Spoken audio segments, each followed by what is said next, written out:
Welcome to How to Solve. In today's video, I will teach you how to switch accounts on Discord Mobile. This feature has recently been added to a desktop version, so be minded that this is also an act of desktop version in mobile.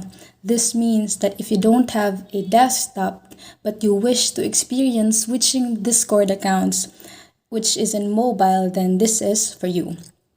Just take note that this is only applicable to Android devices. And then the second one is that we will not be operating on the main Discord app, but rather in any web browser.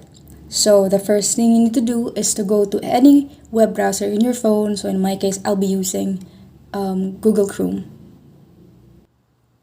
Now, once you're here, search for discord.com. Now click these three vertical dots in the top right corner.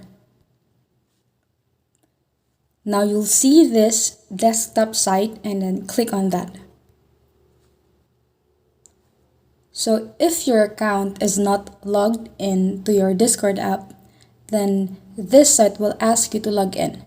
But since mine has already been logged in, I'll just click Open Discord. Now this is the desktop version of Discord. Now on the bottom left corner, you'll see your profile account along with the settings. Now click on your profile. Now once this pops up, you will see Switch Accounts. So from here, you will be able to see that you can add an account or you can make one. Once you have added an account in here, you will be able to just simply switch between them. Please like and subscribe for more content. We'll see you in the next one.